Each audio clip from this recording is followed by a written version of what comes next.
Hello, everybody, and welcome back to Of Dice and Nerds. This is Jesse speaking, and today we're going to talk about how to homebrew your own campaign.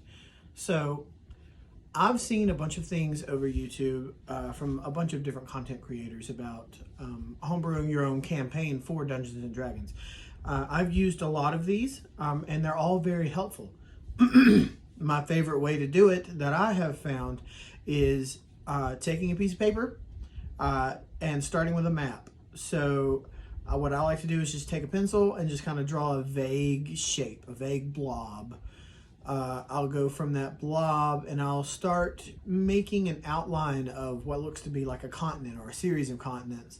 And I'll create oceans, continents, different types of lakes, rivers, mountains, rolling hills, plains, forests, all kinds of topography just to make what looks to be a living, breathing world. Okay.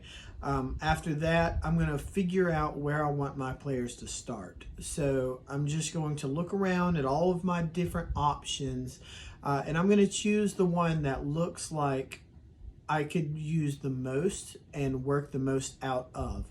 So with my current game that I'm running, my world of Igradel has 3 continents. It has Magistari to the north, it has Draloya to the west, and Edros to the east. So they've started in Draloya in the center in the human kingdom on a port city. So what I did was I chose just one cliff face where the city's going to be built out of, with its underground networks, its layers, whatnot. And I started with the city itself rather than the story. So I started from the top down. At the top, you have the person who runs the city. This would be Duke Greeley in regards to my city of Belrora. He's kind of like an interim king. He's the second in line to take over the throne for the human kingdom of Edelon.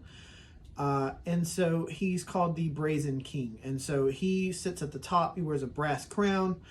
And he has his own series of nobles who are beneath him. So the players in my game, 3 of them are nobles, so their family comes from Belrora. So the next layer down below his keep is going to be the primary higher nobles, their quarter. So they all have their own plots of land, whatever, in this little area. Below that is the noble province. So the noble province has got all of the upper class, upper echelon people who all reside in my world, in my kingdom of Edelon, who are in Belrora. So they all reside in this area.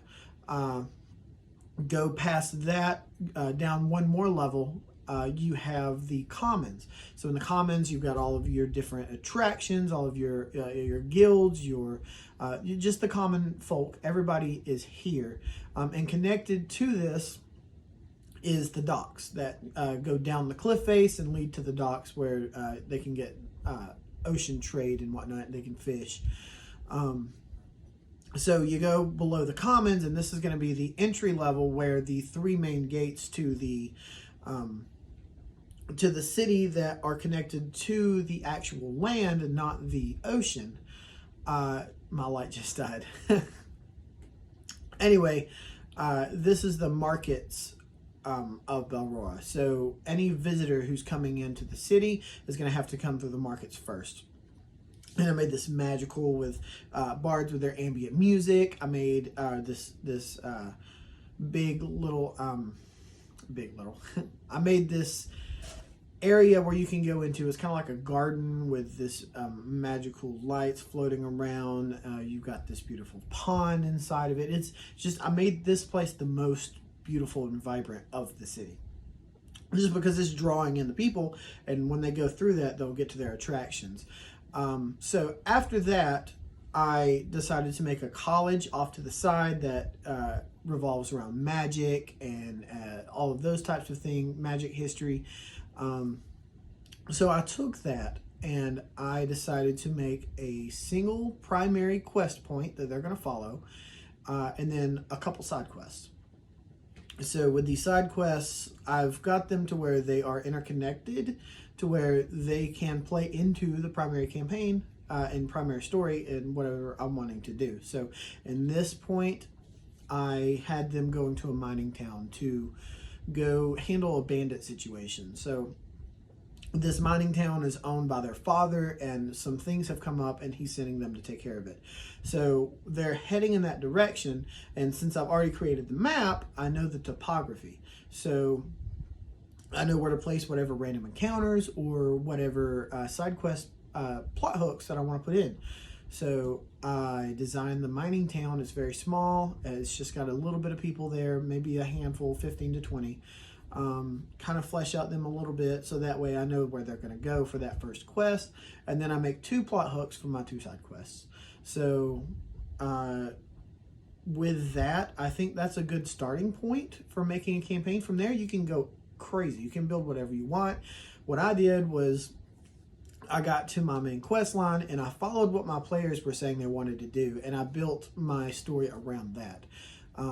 I ended up deciding to run the Tyranny of Dragons campaign and heavily homebrewed it. Bought some dragon minis to use. Really like dragons.